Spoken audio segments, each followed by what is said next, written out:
We got a new update on Greta Gerwig's upcoming Narnia film that will be broadcast via Netflix. The producer, Amy Pascal, says that it will be a very new take and it's all about rock and roll. Roll this up over at fandompulse.com. You can find the link in the description below. I encourage you to head on over there, become a paid subscriber, and help us fight back against this woke insanity that is infecting our movies. And Narnia looks to be infected right here. So in a new interview with Pete Hammond at Deadline, Pascal was asked, and how is Narnia? Has she been shooting that already? Obviously referring to director Greta Gerwig, who infamously directed the feminist propaganda that is Barbie. And Pascal replied, no, we start shooting in July. Hammond then asked, that's a new take on Narnia, or? And Pascal answered, a very new take on Narnia. It's all about rock and roll.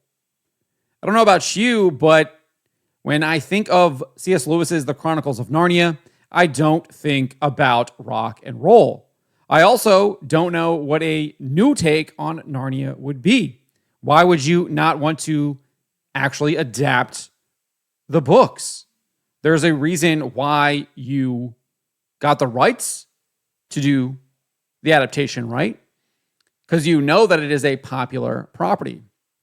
Well, we know these people like to subvert this stuff. They don't like anything that gives you a gleam of evangelium, to quote J.R. Tolkien. They want to ensure that that doesn't happen. They don't want you to have stories that point you upwards, that look to what is good and true. And C.S. Lewis was very clear on why he wrote the Chronicles of Narnia. This is from an essay that he wrote.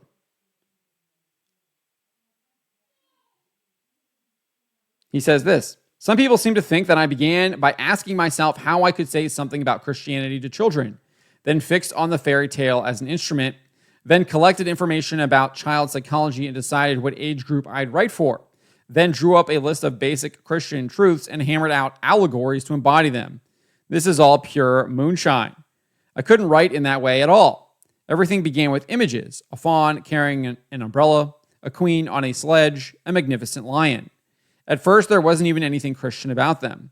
That element pushed itself in of its own accord. It was part of the bubbling. Then came the form. As these images sorted themselves into events, i.e. became a story, they seemed to demand no love interest and no close psychology. But the form which excludes these things is the fairy tale. And the moment I thought of that, I fell in love with the form itself, its brevity, its severe restraints on description, its flexible traditionalist, its inflexible hostility to all analysis, digression, reflections, and gas. I was now enamored of it. Its very limitations of vocabulary became an attraction. As the hardness of the stone pleases the sculptor, or the difficulty of the sonnet delights the sonneteer. On that side, as author, I wrote fairy tales because the fairy tales seemed the ideal form for the stuff I had to say. Then, of course, the man in me began to have his turn. I thought I saw how stories of this kind could steal past a certain inhibition which had paralyzed much of my own religion in childhood. Why did one find it so hard to feel as one was told one ought to feel about God or about the sufferings of Christ? I thought the chief reason was that one was told one ought to. An obligation to feel can freeze feelings, and reverence itself did harm. The whole subject was associated with lowered voices, almost as if it were something medical. But supposing that by casting all these things into an imaginary world, stripping them of their stained glass and Sunday school associations, one could make them for the first time appear in their real potency. Could one not thus steal past those watchful dragons? I thought one could. So it's very clear what C.S. Lewis wanted to do with this story. And it seems that is not what we are going to get with Greta Gerwig's adaptation that is being produced by Amy Pascal. She's describing it as a very new take, and it's all about rock and roll. None of those things sound like what C.S. Lewis wrote in his The Chronicles of Narnia series. Nevertheless, we did get a update about 2 weeks ago that it was likely that Gerwig was going to adapt The Magician's Nephew as one of her movies. We got this from Jason Isaac.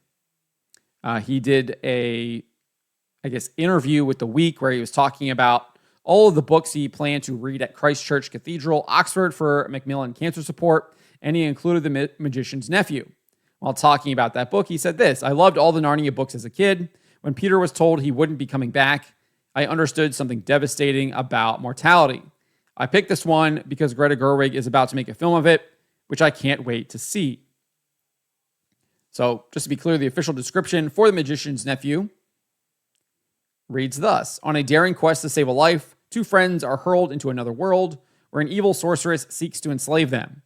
But then the lion Aslan's song weaves itself into the fabric of a new land, a land that will be known as Narnia, and in Narnia all things are possible." The book was the penultimate book to be published. However, it is the first book in chronological order. So I spend the rest of the article basically going through what we know about this Netflix adaptation, et cetera, et cetera. If you want to read all of the backstory about that, you can.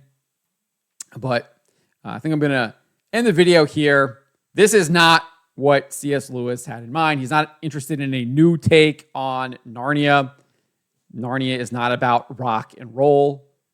But this is Netflix we're talking about. This is Greta Gerwig, the director of Barbie.